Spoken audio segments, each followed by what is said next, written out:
नमस्कार साथियों, मैं सौरभ चतुर्वेदी दृष्टि आईएएस के इस प्रतिष्ठित मंच से आप सभी का स्वागत करता हूं। नागरिक सुरक्षा से जुड़े मुद्दों पर विभिन्न कक्षाओं के माध्यम से आपसे जुड़ रहे हैं और इसी क्रम में आज जिस विषय पर हम चर्चा करेंगे वह आंतरिक सुरक्षा के संदर्भ में सर्वाधिक चर्चित मुद्दों में से एक है और उसका नाम है नक्सलवाद। चूंकि मैं व्यक्तिगत रूप से छत्तीसगढ़ से जुड़ा हुआ हूँ, इसलिए इस विषय को पढ़ाते हुए मुझसे अपेक्षा होती है कि मैंने नक्सलवाद को देखा होगा, महसूस किया होगा या जिया होगा। मैं ये तो नहीं कह सकता कि नक्सलवादी घटनाओं के साथ बहुत साक्षात्कार का अवसर मुझे मिला है, लेकिन इस बात को मैं निश्चित तौर पर स्वीकार कर सकता हूँ कि छत्तीसगढ़ से बाहर जब भी मेरी या मेरे राज्य की पहचान की बात होती है तो ये बात ज़रूर की जाती है कि अच्छा, आप नक्सल स्टेट से आए हैं। और यही वो छवि है जिसको तोड़ने के लिए छत्तीसगढ़ और नक्सलवाद से प्रभावित अन्य सभी राज्य प्रयासरत हैं कि उनके राज्य में नक्सलवाद से परे भी बहुत कुछ है। उनका संसाधन है, उनके कौशल है, उनकी आदिवासी संस्कृति है, उनकी जीवन शैली है, उनका राष्ट्रीय आय में योगदान है, उनके राष्ट्र के विकास में योगदान है। हर वह राज्य जो इस नक्सलवाद नामक संकट से, समस्या से ग्रसित है, लंबे समय से इस बात का प्रयास कर रहा है कि इसका समाधान निकले और वह भारत में विकास की मुख्य धारा से जुड़कर कंधे से कंधे मिलाकर विकसित राज्यों के साथ आगे बढ़ सके। तो आज के इस सत्र का उद्देश्य यही है कि हम नक्सलवाद इस विचार को समझने के साथ साथ यह भी जानने की कोशिश करें कि इसका इतिहास क्या है, इसकी विभिन्न अवस्थाएं क्या हैं, स्टेजेस जिनमें नक्सलवाद आगे बढ़ा है, इसके पीछे के कारण क्या हैं, इसके प्रभाव क्या हैं, सरकार द्वारा किए गए प्रयास क्या हैं और इसका समाधान कैसे निकाला जाना चाहिए। तो इन सभी मुद्दों पर हम एक एक करके चर्चा करेंगे। तो सबसे पहले हम आइडिया ऑफ नक्सलिज्म पर बात करते हैं। ठीक, ये समझिए कि नक्सलवाद एक प्रकार का उग्रवाद है, एक प्रकार का वैचारिक संघर्ष है। उग्रवाद वैचारिक संघर्ष होता है जिसके साथ जब हिंसा जुड़ जाती है तो ये आतंकवाद हो जाता है, और जब इसे स्थानीय जनता का समर्थन मिल जाता है तो ये अलगाववाद हो जाता है। तो यदि कोई मुझसे कहे कि नक्सलवाद किस प्रकार का संकट है, तो मैं कहूँगा कि नक्सलवाद उग्रवाद भी है, आतंकवाद भी है, और उसके साथ वो एक अलगाववादी आंदोलन है जिसके केंद्र में हर अलगाववादी आंदोलन की तरह एक विचारधारा है, और वो विचारधारा है वर्ग संघर्ष की विचारधारा, the idea of class conflict. वही विचार जो मार्क्स ने दिया, जो लेनिन ने अपनाया, जो माओ त्से तुंग के अंतर्गत था, क्लास कॉन्फ्लिक्ट का विचार, जहां बुर्जुआ वर्ग सर्वहारा वर्ग के हितों का हनन करता है, जहां बुर्जुआ वर्ग सत्ता और संसाधन पर कब्जा करके सर्वहारा वर्ग के लिए शोषण और उत्पीड़न की परिस्थितियां पैदा करता है, तब सर्वहारा वर्ग एकजुट होकर बुर्जुआ वर्ग के खिलाफ हिंसात्मक क्रांति को करता है, और ये हिंसात्मक क्रांति ही एक अलगाववादी उग्रवादी आंदोलन है जिसे भारत में नक्सलवाद कहा गया। So idea of Naxalism relate to the idea of class conflict, ये कहा जा सकता है। अब यहीं से नक्सलवाद वामपंथ से जुड़ जाता है, लेफ्टिस्ट आइडियोलॉजी से जुड़ जाता है, और वो देखिए कैसे होगा। चूंकि नक्सलवाद की केंद्रीय विचारधारा वर्ग संघर्ष है, और वर्ग संघर्ष का विचार जो साम्यवादी विचार है, वर्ग संघर्ष का विचार जो मार्क्स, लेनिन और माओ का विचार है, उस विचार में वामपंथ या लेफ्ट विंग की आइडियोलॉजी दिखाई देती है। इसीलिए भारत में भी जो लेफ्टिस्ट पार्टीज थी, communist party of India, communist party मार्क्सवादी, उन दलों और उनसे संबंधित संगठनों ने इस नक्सलवाद का समर्थन किया। और इसीलिए जो अगली लाइन है वो फिर प्रश्न बनती है, नक्सलवाद को हमने वामपंथी उग्रवाद का नाम दिया। वामपंथी उग्रवाद अंग्रेजी में कहते हैं लेफ्ट विंग एक्सट्रीमिज्म, ये नाम यूज किया जाता है इसके लिए, लेफ्ट विंग एक्सट्रीमिज्म या वामपंथी उग्रवाद का हमने नाम दिया। तो कुल मिलाकर नक्सलवाद जो है वो वामपंथी विचारधारा पर आधारित, वर्ग संघर्ष विचारधारा पर आधारित सर्वहारा के का बुर्जुआ के खिलाफ क्या है, एक संघर्ष है। अब इस संघर्ष को भारत में मूर्त रूप कैसे प्राप्त हुआ, उस विचार को हम एक इतिहास में टटोलने की कोशिश करते हैं, जिसके बारे में बहुत सारे लोगों ने बहुत सारी कहानियां आप तक पहुंचाई होंगी। मेरी जानकारी के अनुसार पश्चिम बंगाल के दार्जिलिंग क्षेत्र में, जहां चाय बागान होते हैं, कुछ तालुके, कस्बे और गांव थे जिनके नाम थे नक्सलबाड़ी, खाड़ी बाड़ी, अमार बाड़ी, तुमार बाड़ी, फांसी देवा। तो सिर्फ एक गांव नहीं था नक्सलबाड़ी, उसके अलावा भी 4-5 गांव थे, जैसे मैंने कहा अमार बाड़ी, तुमार बाड़ी, खाड़ी बाड़ी, फांसी देवा, जहां चाय के बागानों में मजदूर खेती करते या क्या करते थे, मजदूरी करते थे प्लांटेशनर्स के अंतर्गत, और इसके अलावा बची हुई जमीन पर जो खुदकाश्त किसान होते हैं वो अपनी खेती करते थे। अब इस क्षेत्र में जमींदारों ने, बागान प्लांटेशनरों ने पुलिस प्रशासन के साथ मिलकर एक नेक्सस बना लिया। इसको बोलते हैं एक्सेस ऑफ एक्सप्लॉइटेशन, शोषण की धुरी। और ये लोग मजदूरों को कम मजदूरी देते थे, उन पर अत्याचार करते थे, ठीक उनके बच्चों को चाइल्ड लेबर में डालते थे, उनकी महिलाओं के साथ दुर्व्यवहार करते थे। और इसी प्रकार गांव के जो साहूकार महाजन थे वो किसानों की जमीन धीरे धीरे कब्जाते हुए उन्हें भूमिहीन मजदूरों में बदलते जा रहे थे। तो अंततः चाय बागानों के मजदूर और भूमिहीन हो रहे किसानों ने शोषक वर्ग के खिलाफ एक हिंसात्मक विद्रोह कर दिया। यह विद्रोह चूंकि नक्सलबाड़ी क्षेत्र में उभरा, तो इस विद्रोह की भावना को, वाद का मतलब होता है भावना, तो नक्सलबाड़ी क्षेत्र में उभरी इस विद्रोह की भावना को नक्सलवाद कहा गया। इसके ट्रिगरिंग इवेंट के तौर पर, शुरुआत होने के तौर पर 2 घटनाओं का उल्लेख किया जाता है।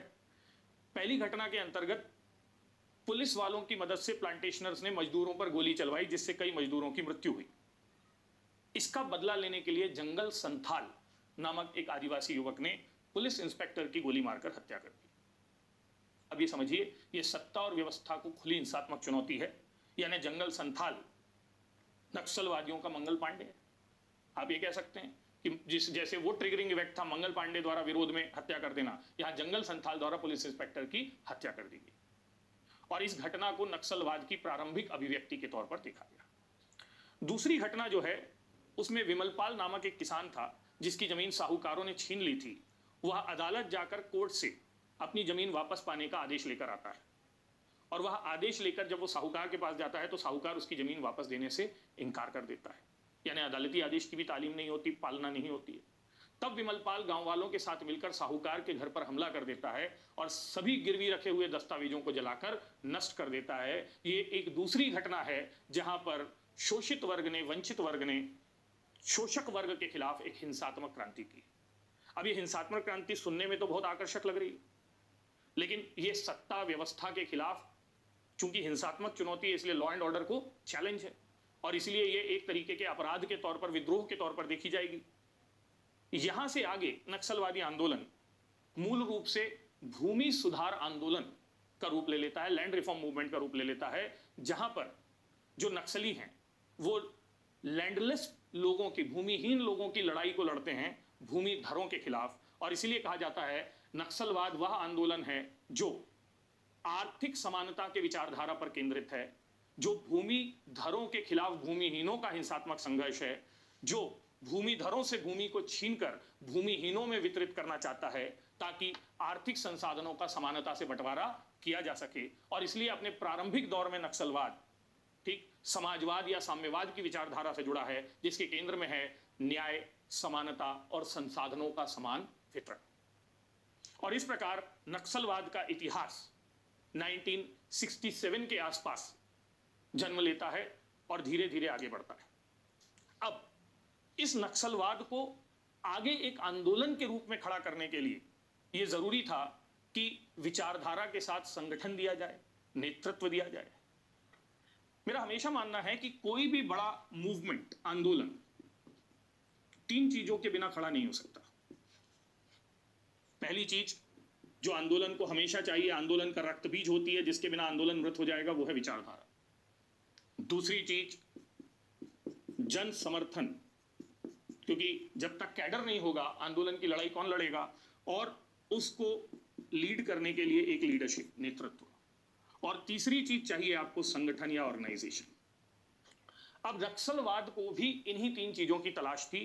विचारधारा वर्ग संघर्ष के तौर पर मिल चुकी थी, नेतृत्व और संगठन प्रदान करने के लिए अब कुछ लोग सामने आते हैं, और जिसके अंतर्गत हम कुछ संगठनों और कुछ नेताओं का नाम देखते हैं जो मैं आपको एक एक करके बताता हूं। तो नक्सलवाद को प्रश्रय देने के लिए पश्चिम बंगाल में उस समय वामपंथी राजनीतिक संगठनों ने महती भूमिका निभाई, आगे बढ़कर कार्य किया, क्योंकि उनके राजनीतिक हितों के लिए, राजनीतिक भविष्य के लिए भी बहुत अच्छा था। वामपंथ को पहली बार जनाधार मिल रहा था नक्सलवादी आंदोलन से। तो सबसे पहले कन्हई चटर्जी नामक व्यक्ति ने दक्षिण देश नाम का संगठन 1969 में बनाया। इसके बाद सीपीआई-एम के अंतर्गत, यानी सीपीआई मार्क्सिस्ट पार्टी जो थी उसके अंतर्गत, all India coordination committee for communist revolutionaries, all India coordination committee for communist revolutionary नामक एक प्रेशर ग्रुप बना, जिसका उद्देश्य था नक्सलियों का क्या करना, समर्थन करना या सहयोग करना। ये नक्सलियों के सहयोग के लिए उभरकर सामने आया।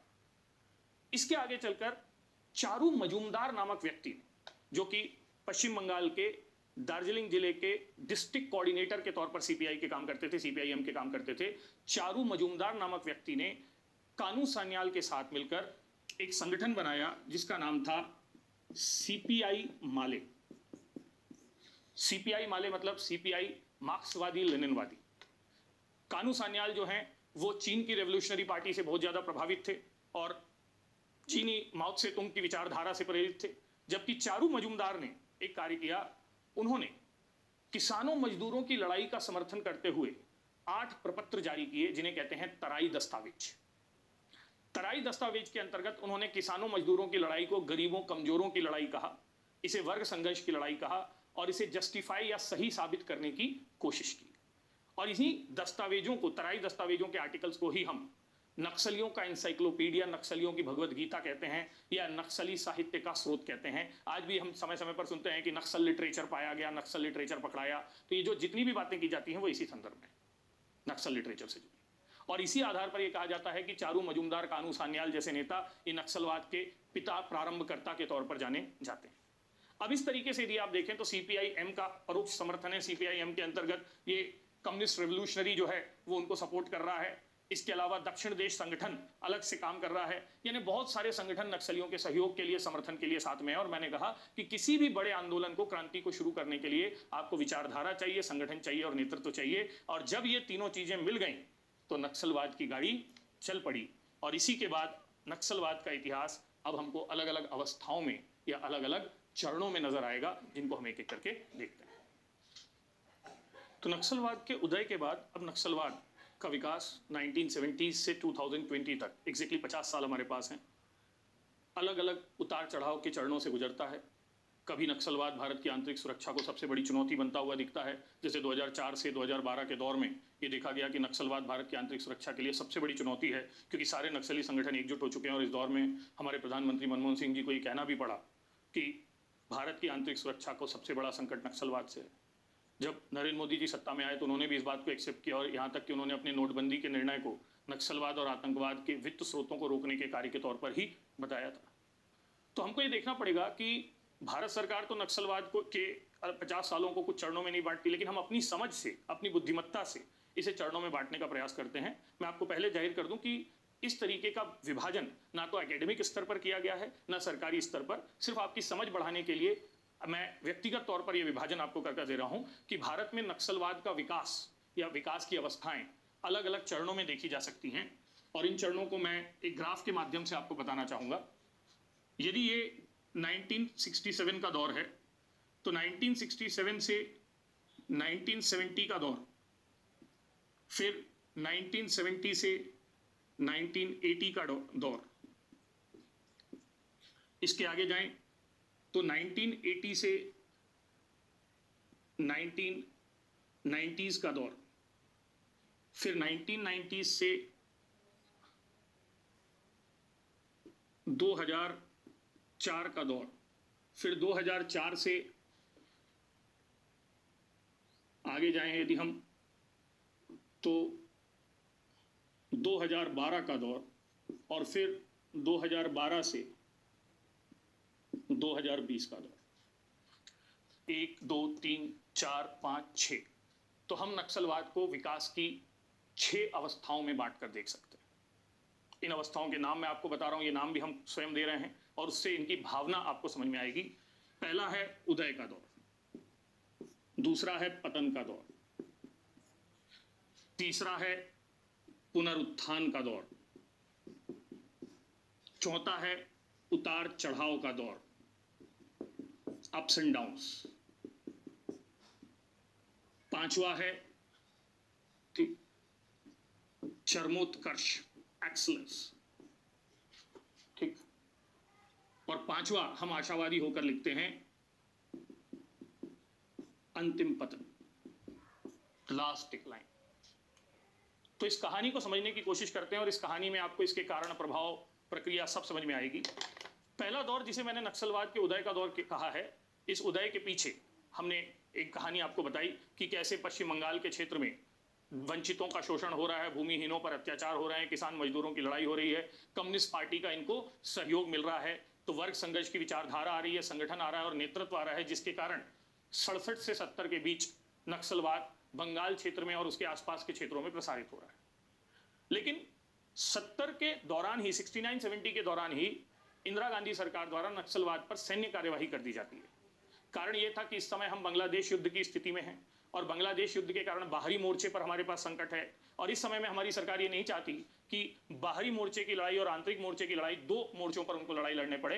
तो इसीलिए जो बांग्लादेश सेना जाती है, उस सेना का एक हिस्से से कहा जाता है कि आप नक्सलवादियों के खिलाफ भी सैन्य कार्यवाही कीजिए और इसी क्रम में नक्सलवादियों पर सैन्य कार्यवाही होती है और नक्सलवादी आंदोलन अपनी शुरुआत में ही समाप्त होने की स्थिति में आ जाता है। 1972 में चारू मजुमदार की भी मृत्यु हो जाती है। तो अब दिक्कत यह है कि संगठन नेस्तनाबूद हो चुका है, नेतृत्व कमजोर हो चुका है, सिर्फ जिंदा है तो एक चीज, और वो क्या है? विचारधारा। तो दूसरा दौर में सैन्य कार्यवाही के चलते नक्सलवाद का पतन दिखाई देता है, लेकिन इस पतन का हम लाभ नहीं उठा पाते क्योंकि हम नक्सलवाद पर अंतिम के कील नहीं ठोक पाते हैं और इसकी विचारधारा, जो वंचना की विचारधारा है, वो जो विरोध की विचारधारा है, जो शोषण और अत्याचार के खिलाफ है, वो लगातार पनपती रहती है।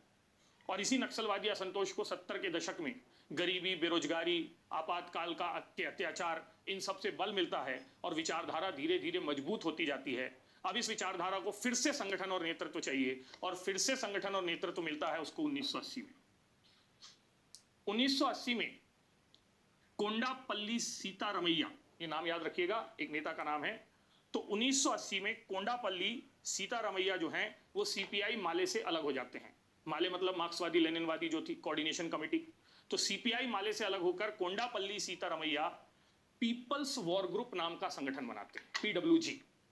और पीपल्स वॉर ग्रुप जो है वो आंध्र प्रदेश के करीमनगर जिले को, आंध्र प्रदेश के कौन से जिले को?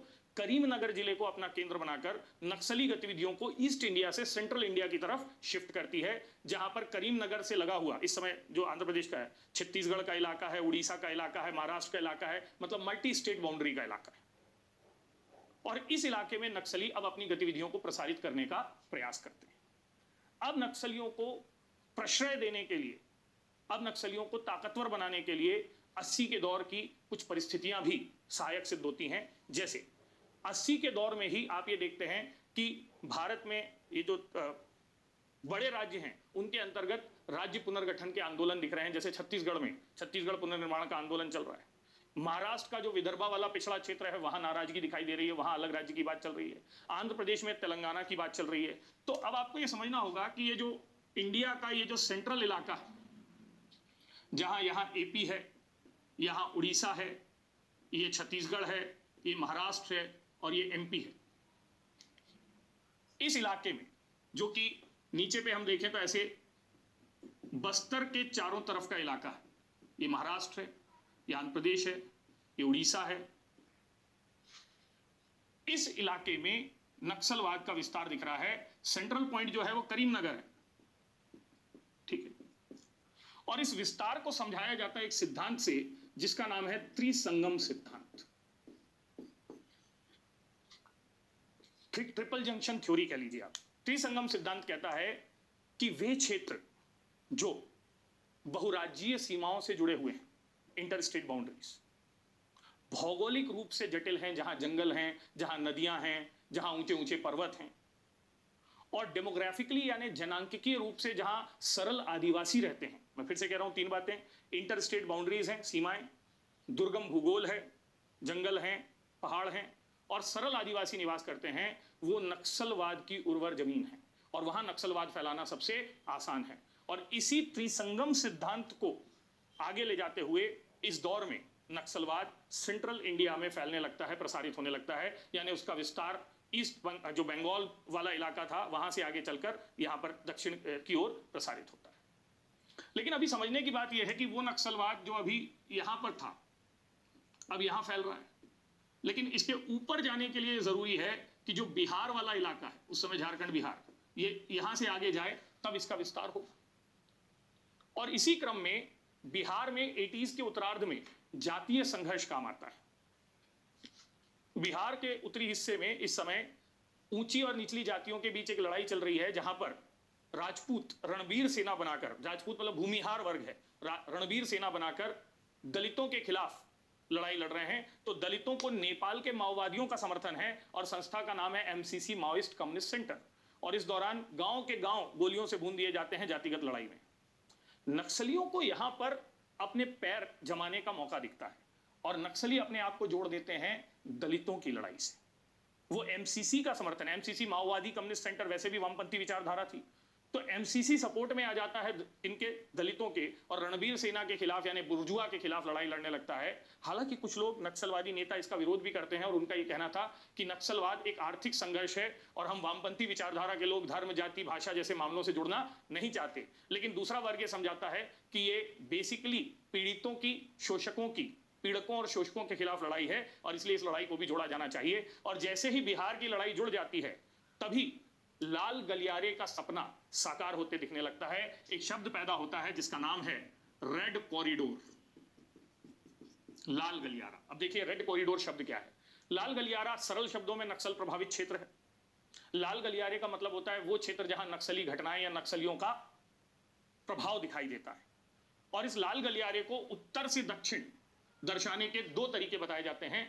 एक, ये नेपाल से आंध्र प्रदेश तक फैला हुआ है लाल गलियारा, लेकिन नेपाल में कौन सा मंदिर है? पशुपति। और आंध्र प्रदेश में क्या है?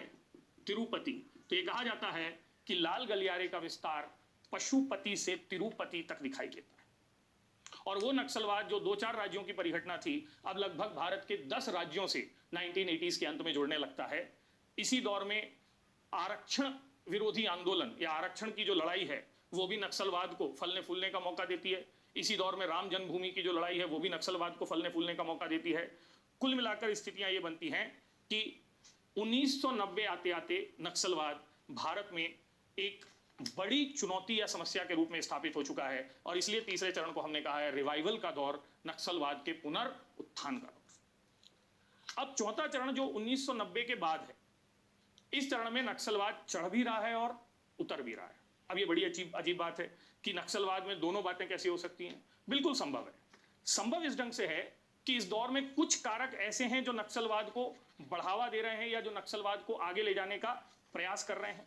और इन कारकों में शामिल हैं एलपीजी जन्य विषमता और असंतोष, लिबरलाइजेशन, प्राइवेटाइजेशन, ग्लोबलाइजेशन का आना, औद्योगिकरण से ग्रामीण अर्थव्यवस्था का पतन, अकुशल श्रमिकों की बढ़ती बेरोजगारी, आदिवासी क्षेत्रों में जल जंगल जमीन को छीना जाना, बाहरी लोगों द्वारा आदिवासी क्षेत्रों में जाकर उद्योग लगाया जाना, विकास कार्यों के नाम पर, इंफ्रास्ट्रक्चरल प्रोजेक्ट्स के नाम पर, सड़क बिजली संचार के नाम पर, ठीक, वनों का दोहन, निर्वनीकरण, आदिवासियों का विस्थापन, रूरल अर्बन माइग्रेशन, ये सारी घटनाएं जो 90 में हम वैश्वीकरण के दुष्प्रभावों के अंतर्गत देखते हैं वो बेसिकली वंचितों के लिए दुख पैदा करने वाली हैं और ये सारी घटनाएं नक्सलवाद को ताकतवर बनाने के लिए मदद करेंगी।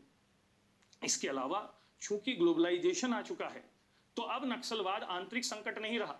देश के बाहर के दुश्मन भी, चाहे वो नेपाल चीन से माओवादी हों, चाहे वो नीचे लिट्टे के आतंकवादी हों, चाहे वो कश्मीर के आतंकवादी हों, वो नक्सलियों के साथ गठजोड़ करते दिख रहे हैं। तो एक तरफ तो एलपीजी जन्य नाराजगी है और दूसरी तरफ बाह्य समर्थन है जिसके कारण नक्सलवाद मजबूत होता दिख रहा है। लेकिन इसी दौर में नक्सलवाद के पतन के भी कारण हैं। जैसे 90 की शुरुआत में आंध्र प्रदेश में रेड्डी नामक मुख्यमंत्री होंगे और ये मुख्यमंत्री एक ऑपरेशन चलाएंगे जिसका नाम है ऑपरेशन ग्रेहाउंड। वास्तव में ग्रेहाउंड जो है एक विशेष दस्ता होता है नक्सलियों से लड़ने के लिए, जो 89 के दौरान आंध्र प्रदेश के एक आईपीएस के.एस. व्यास ने बनाया था।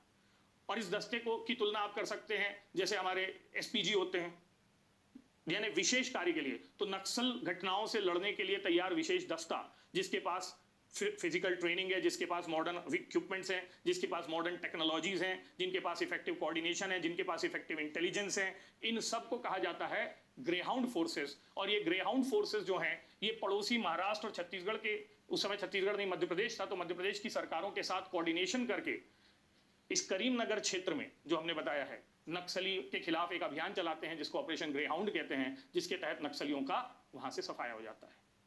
लेकिन नक्सली जब करीमनगर से हटते हैं तो यहां से हटकर वो एक नई जगह अपना स्थान बना लेते हैं, और वो है जगदलपुर बस्तर। तो अब उनको नया सेंटर मिल गया है। अब जगदलपुर बस्तर से उनको अभी हटाया गया, तो उन्होंने एक नया सेंटर बना दिया, गोंदिया बालाघाट।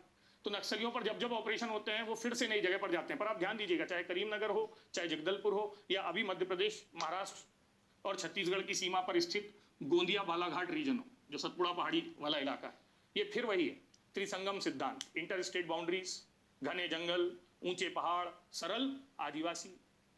तो अभी जो कान्हा नेशनल पार्क का रीजन है बालाघाट वाला, वहां पर आपको नक्सलियों का नया केंद्र बनता दिखाई दे रहा है, क्योंकि जगदलपुर में ऑपरेशन ग्रीन हंट और उसके बाद इस समय ऑपरेशन प्रहार 1, 2, 3, 4 के माध्यम से नक्सलियों को यहां से हटाया गया है या समाप्त किया गया है। तो मैं ये कह रहा हूं कि 90 की शुरुआत में रेड्डी के नेतृत्व में आंध्र प्रदेश से इनको हटाया जाएगा, इसलिए नक्सलियों का पतन होगा। और नक्सलियों के पतन में जो दूसरा महत्वपूर्ण कारण माना जाएगा वो होगा कि 90 के दशक में नक्सलियों के पास कमाई के बहुत सारे मौके बनेंगे।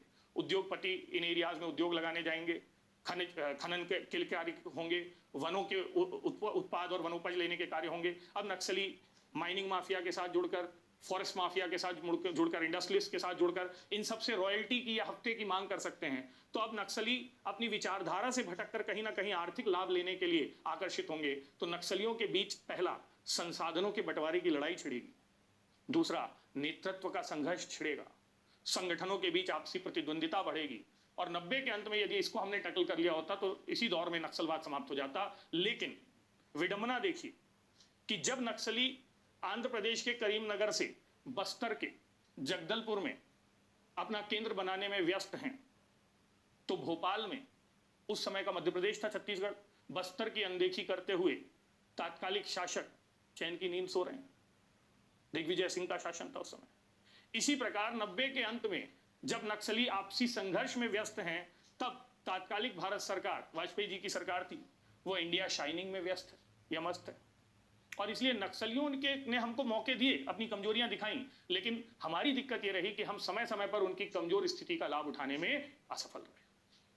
अंततः नक्सली अपनी कमजोरियों से सीखते हैं और नक्सलियों के नेता 2004 में एक महासम्मेलन का आयोजन करते हैं बस्तर क्षेत्र में, और उस महासम्मेलन में सभी नक्सली संगठन और नेताओं के बीच आपसी में समझौता होता है। सारे संगठन, एमसीसी हो, पीडब्ल्यूजी हो, सीपीआई, माले हो, ये सब अपना विलय एक नए संगठन में कर देते हैं, और उस नए संगठन का नाम था सीपीआई माओइस्ट।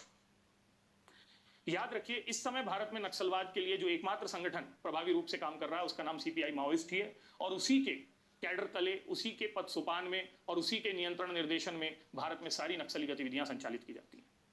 जो भी संगठन भारत के राष्ट्रीय हितों के लिए हानिकारक है या भारत की सुरक्षा के लिए हानिकारक है, उसे प्रतिबंधित करने का अधिकार भारत सरकार को है, एक कानून के तहत जिसका नाम है prevention of unlawful activity act 1967, गैर कानूनी गतिविधियां निवारक कानून 1967। इसी कानून के तहत सिमी को बैन किया गया है। इसी कानून के तहत सीपीआई माओइस्ट को भी हमारे यहाँ प्रतिबंधित संगठन के रूप में देखा जाता है, और इसलिए उससे संबंध गतिविधियां और उससे संबंध लोगों पर prevention of unlawful activity act के तहत कार्यवाही की जा सकती है।